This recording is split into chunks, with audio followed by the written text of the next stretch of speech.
questions? Before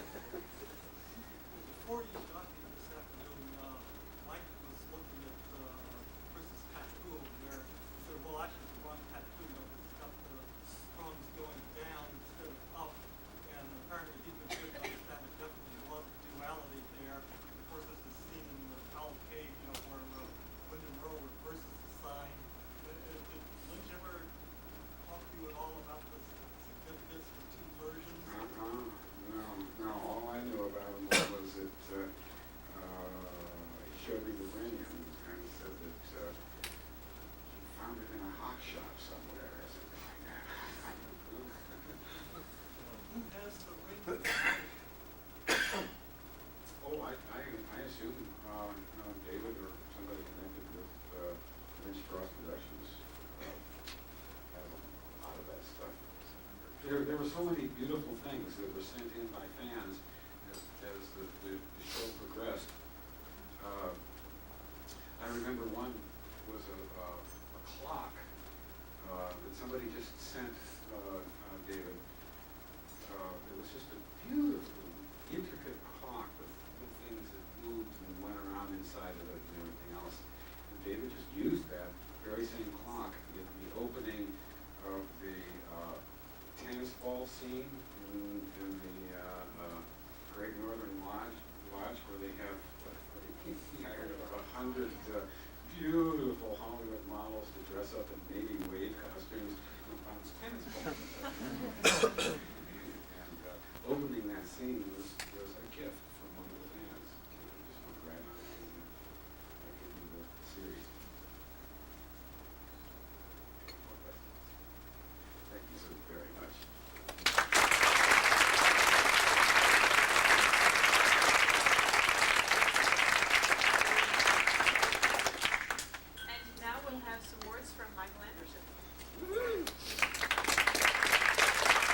That was a lot of fun. Deep Space Nine, especially.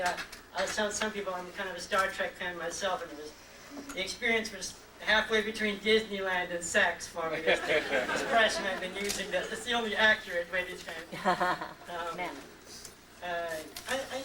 going to get, if anybody saw a thing I did on The American Playhouse that was written by Edgar Allan Poe.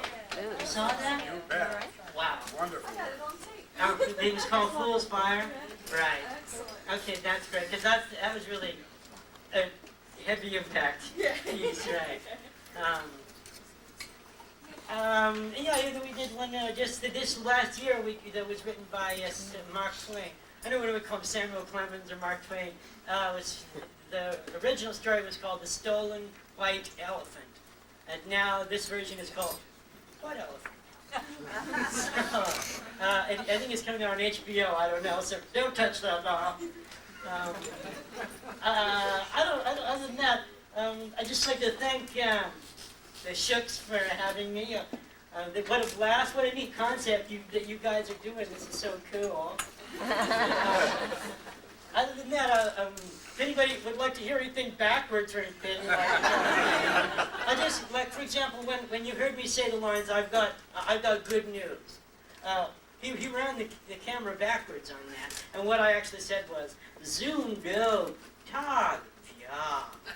And when I ran that backwards, go, I got good news. So,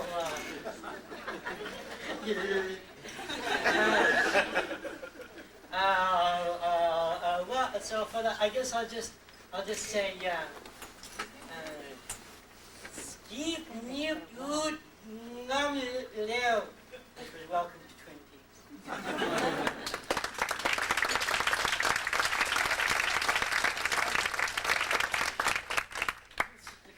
Better hurry with questions before I hand the mic back.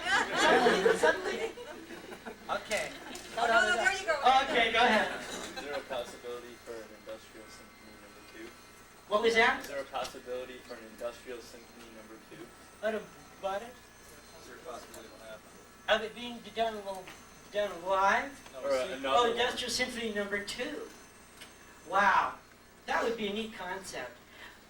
But you know, you saw that, huh? Yeah. The thing that was really neat about Industrial Symphony number 1 he called me about 3 days before that happened and said, "Hey, we're gonna do a show. Come on down." And what was really weird is this was before he had done.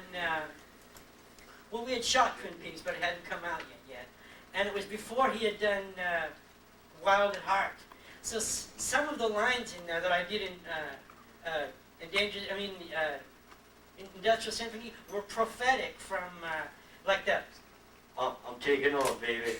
I just can't take it no more." Well, that film hadn't been shot yet, and here I was saying these lines. It was like from the future or something. That's something I liked about it.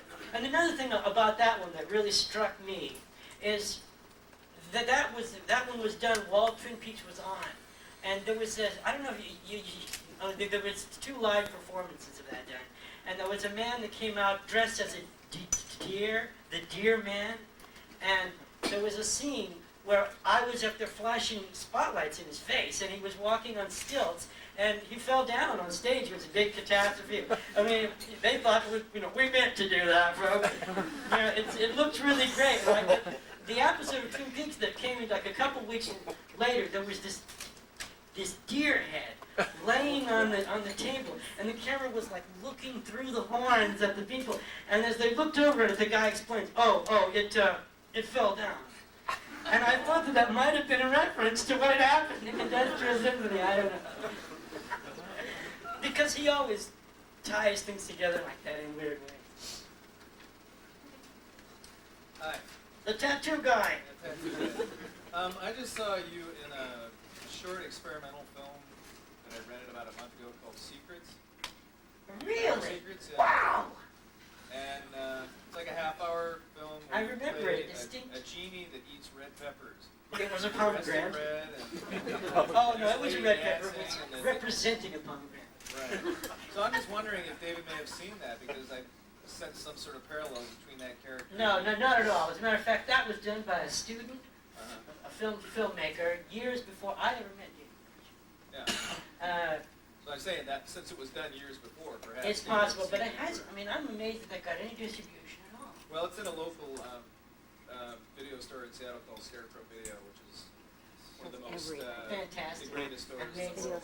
And it actually has a big blurb on there that says, featuring a pre-Twin Peaks appearance by Michelangelo. Does it really? That's why I picked it up. How do I get You know, you'll end like 3 minutes of it, you don't even have any lines. That's great. That's Yeah. great. No, and the way I actually hooked up with David, years ago, I used to troubleshoot the computers for the space shuttle. Or not the space shuttle, but the ground support system. And so we made this documentary, The Little Man Who Works on the Space Shuttle. And I'm like, well, there's a little man in there. See, that's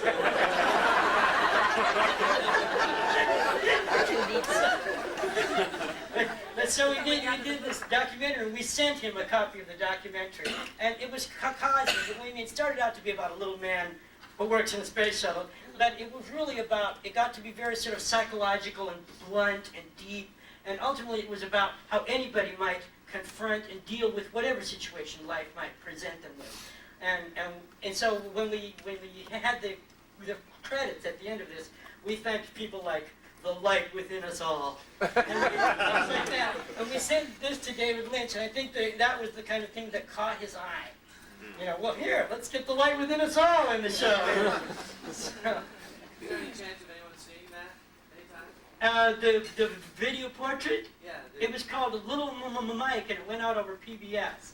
They showed it like over Thanksgiving and stuff. It was totally heartwarming. Right there. Every couple of years, there's a rumor that Lynch is finally going to do Ronnie Rocket, and I heard that you were supposed to play Ronnie. Well, you know, if we would have, he's got that under indefinite shelving. But from the talks that I've had with him, like especially with this the Kim Basinger thing, are you familiar with that? Where she gave him a verbal agreement to do boxing, and then she backed out of it, and they sued her for $14 million. But then she didn't pay him. And last time I talked to David, we were talking about that, and he goes, "Well, we sued and we won, but she didn't pay us. So I mean, this could be a lesson to what we should all, this is a lesson to us all here." But I think he was telling us that I should go ahead and produce that movie without him, and he can go ahead and sue me, and I won't pay him. me a hint or something. I don't know. So, as far as he's concerned, it's shell. I've got several copies of the recent version, and there are some investors that are interested. So, you'll read about it in the headlines, What's the me. Oh. What's the secret to your talking backwards? Is it memorization or is it a trick? Yes, I had to have a microchip installed in the temporal lobe. No, actually, I went to a school for like special children, and like a good probably 70% of us were like from different planets in the galaxy and stuff like that. Most of us, and that was what in junior high you've got like tags and secret codes and stuff that you're all about, and that was just one of the things that we had worked out. It was like one of our secret languages from our home planet, or our secret code that only we knew. And when David told us to do that, or told me to do that, he had no idea that was something I already knew how to do. He had it all set up that we would have appointments in the recording studio to teach me how to do this. And it's like, he said, well, why don't you just say this? And I was like, blah, blah, blah, blah, blah, whatever it was. So he started adding lines and said, well, why don't you teach this guy and produce him? Everybody's going to talk like this.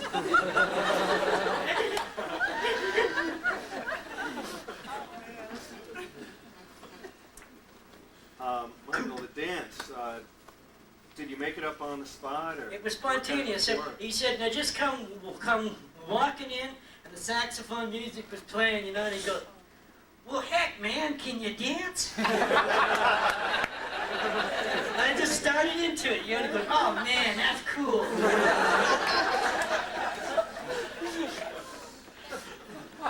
Well, also, at the time I was living in New York, and I was working at a lot of those discos.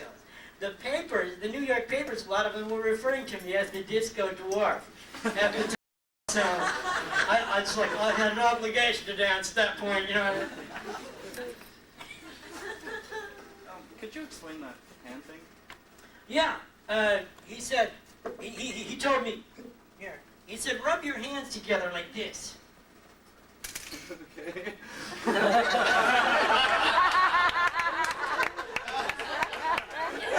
That's it. Thank you.